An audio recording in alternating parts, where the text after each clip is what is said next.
sais pas par où commencer avec cette critique parce que l'épisode 3 de Star Wars, je pense que beaucoup sont à peu près dans le même cas que moi. C'est avec cet épisode-là que j'ai découvert Star Wars en quelque sorte, ou en tout cas que je me suis dit « Ah ouais, Star Wars c'est super cool ». Ensuite, je me suis tout enchaîné. Donc forcément, quand tu me proposes une série, Obi-Wan Kenobi pour le coup, qui arrive 10 ans après ces événements, bah ouais, pourtant je suis pas fan de Star Wars, mais là je suis comme un ouf. Bonjour à toutes et à tous, on m'appelle Steven, vous l'aurez compris, nous allons parler de ces deux premiers épisodes de Obi-Wan Kenobi, nouvelle série évidemment sur Disney+, sur 6 épisodes. On était tous très contents de l'attendre, et maintenant ça y est, elle est là, un épisode donc de 56 minutes je crois, et un autre un peu plus court d'une quarantaine de minutes il me semble, et pourtant ils se suffisent. Pour moi ça a été deux épisodes qui sont tout bonnement incroyable, il laisse le mystère là où il faut, on nous en montre pas trop, on ne montre même pas le sabre laser d'Obi-Wan, et ça c'est tant mieux. Bref, installez-vous confortablement mesdames et messieurs les dos, cette critique est full spoiler, c'est parti.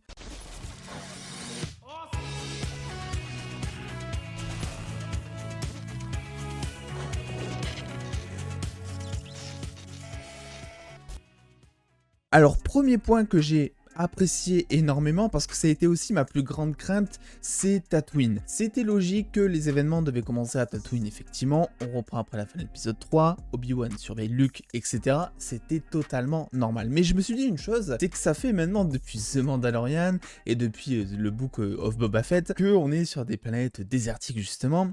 Et je me suis dit, j'espère que Tatooine, on va pas y rester trop longtemps. Et ben pourtant, c'est exactement pas ça qui s'est passé, et c'est tant mieux. Que épisode 1, planète désertique. Épisode 2, on se retrouve vers un équivalent, on va dire, de Tokyo. Donc, île hyper urbanisée, société de consommation, tout ce que tu veux. Donc, l'inverse du désert. Et ça, visuellement, ça apportait quelque chose. Puisque, en plus, on est dans un décor, dans un univers qui est beaucoup plus sombre. Ça fait ressortir, bien évidemment, les faisceaux laser, que ce soit les sabres, que ce soit les pistolets. Et donc, ça te fait ressortir le danger qui sont donc les Inquisiteurs que je ne connaissais pas avant de commencer donc cette série, parce que bon, je vais récapituler un petit peu mes connaissances en Star Wars. J'ai vu absolument tous les films, j'ai vu les séries live action et c'est tout. J'ai pas vu Clone Wars, j'ai pas vu voilà toutes les vieilles entre guillemets séries d'animation. Je sais comme d'habitude que beaucoup vont me dire faut que tu les regardes, c'est incroyablement bien et c'est important, et je le sais, mais j'ai du mal.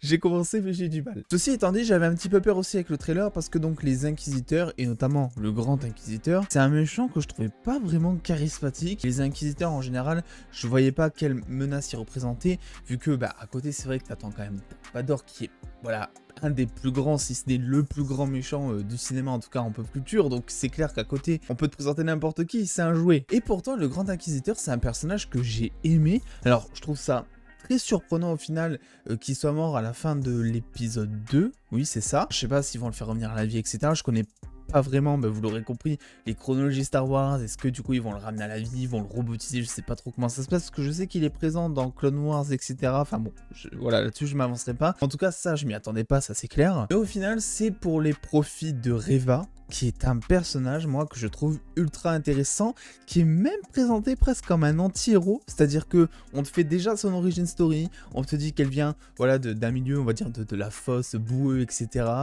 qu'elle a de l'ambition, qu'elle veut aspirer à un grade, etc. J'ai l'impression qu'il va y avoir peut-être un retournement de situation. Je pense qu'elle a un bon fond, qu'elle a des ambitions qui sont juste mal placées, évidemment, durant cette guerre qui est par ailleurs terminée, ou en tout cas qui serait potentiellement terminée, donc avec la mort d'Obi-Wan, qui est vraiment considéré comme le Jedi d'une autre époque, une époque donc qui est révolue. Et ça c'est une chose que j'ai énormément appréciée, et pour vous dire c'est que de base apparemment on a appris que la série Obi-Wan Kenobi devait être beaucoup plus sombre que ce qu'elle n'est. On peut comprendre maintenant rien qu'avec ces deux épisodes en quoi toute cette introspection sur la vie d'avant, sur la vie d'après, enfin sur la vie de maintenant d'Obi-Wan aurait pu être développée justement pour marquer un truc sombre, et là pour le coup je trouve que ça se suffit. On comprend très vite qu'en fait Obi-Wan c'est plus l'homme qu'il était, on comprend très vite que la force qui est, je crois que c'est Yoda qui l'expliquait, à une espèce de muscle, voilà, qu'il faut travailler constamment, qu'il n'a pas utilisé depuis longtemps. On comprend que maintenant ça va être compliqué, même physiquement pour lui de se battre. On voit que voilà, il prend quelques petits coups de poing, on voit qu'il en met, qu'il se pète la main, etc. des fois. Donc on sent que ça va être compliqué, et c'est vrai que là tu te demandes, ok, donc comment tu vas faire quand tu vas te retrouver face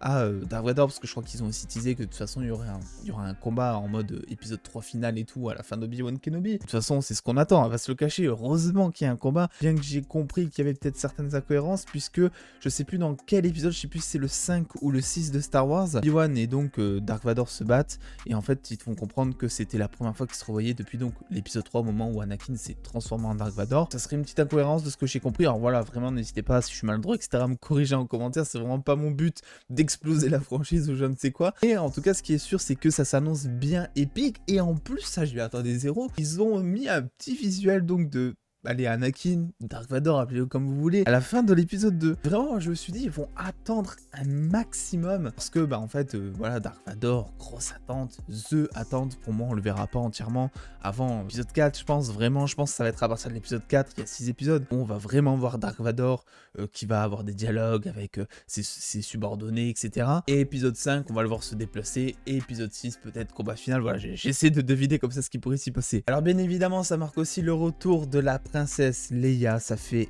extrêmement plaisir de la voir de manière en plus inédite cette fois. Je sais pas si dans les prochains épisodes ils vont essayer d'équilibrer la balance du coup et de nous montrer Luke en train de dialoguer ou en train de faire des conneries aussi. Mais Leia est incroyablement attachante, c'est assez dingue, c'est pendant tout l'épisode, t'arrêtes pas de te demander, waouh mais c'est vrai en fait, c'est tout elle et c'est vrai qu'elle aspirait déjà de grandes choses rien que quand elle était petite vu qu'elle parle déjà comme une meuf de 30 ans si vous voulez. Donc là-dessus elle était incroyablement attachante, peut-être que certains diront qu'elle était insupportable, je pense que généralement ce genre d'enfant c'est un petit peu le cas, c'est soit tu adores, soit tu détestes. Et moi, c'est vraiment en plus de ça qu'à chaque fois que je mate une série Star Wars, il y a un truc, je sais pas, à chaque fois je suis comme un gosse de découvrir ça, c'est toutes les races extraterrestres qu'il y a sur chaque planète. Je trouve que c'est vraiment peut-être la seule franchise qui arrive à d'exploiter autant de races aliens et surtout de manière crédible en fait je trouve que bon à côté t'as les Gardiens de la Galaxie côté Marvel et tout, t'as plein de franchises qui le font par exemple, mais je sais pas, je trouve que Star Wars c'est vraiment l'ADN en fait, et à chaque fois que je vois ça, à chaque fois que je découvre de nouvelles choses, je suis vraiment comme un gosse parce que je sais que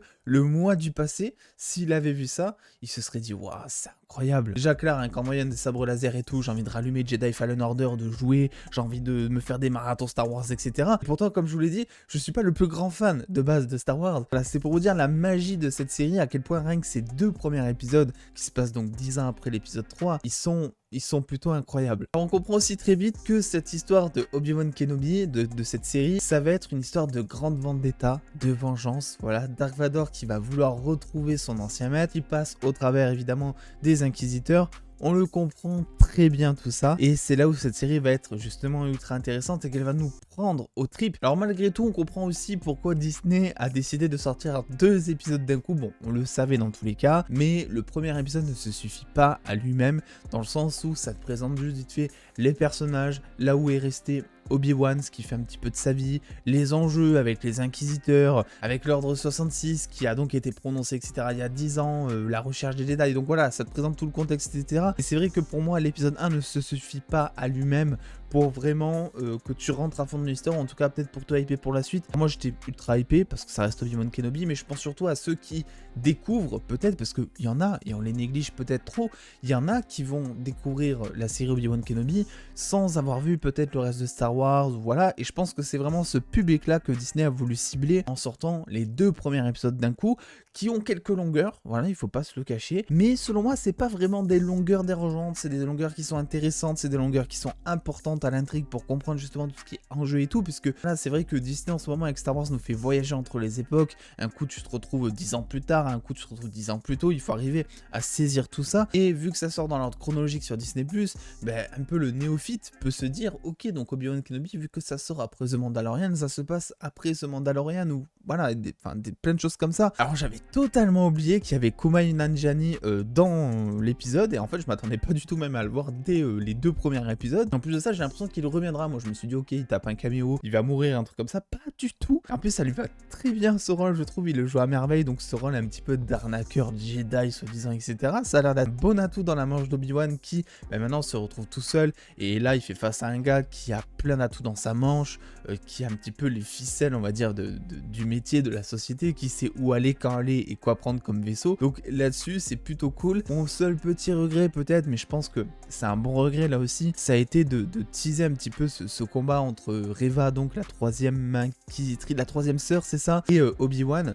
où donc elle arrive dans le hangar, elle sort son sabre, et là tu te dis une chose, là tu te dis ok Obi-Wan, c'est le moment de sortir ton sabre. On veut voir de la baston, on veut voir ton sabre, on veut voir comment tu te débrouilles. Dans un sens, il ne l'a pas fait, donc on était peut-être un peu, voilà, on regrettait peut-être un peu qu'il ne soit pas sorti de sa cachette, mais dans un autre sens, ça n'aurait pas été logique, puisque le mec ne sait plus se battre, donc il aurait forcément pris cher, en fait, et ça l'aurait directement emmené à Dark Vador, un peu trop tôt, et en plus, c'est vrai qu'il aurait sorti son sabre, et là, tu sens vraiment, parce que le sabre, c'est pas nouveau, surtout dans les derniers films Star Wars, on t'en fait tout un symbole du sabre laser, c'est quand même quelque chose. Ils attendent vraiment avant de te le montrer, et je pense que le moment où on te montrera enfin le sabre laser d'Obi-Wan, en tout cas je l'espère, ce sera pour quelque chose d'assez symbolique. Je pense que, enfin j'espère aussi que ce sera quand même avant le combat contre Dark Vador. Je pense pas que le combat arrivera avant l'épisode 5, épisode 6, un délire comme ça, mais pour moi faut que ça ait quelque chose, faut que ça laisse une marque, faut qu'on s'en rappelle de ce premier...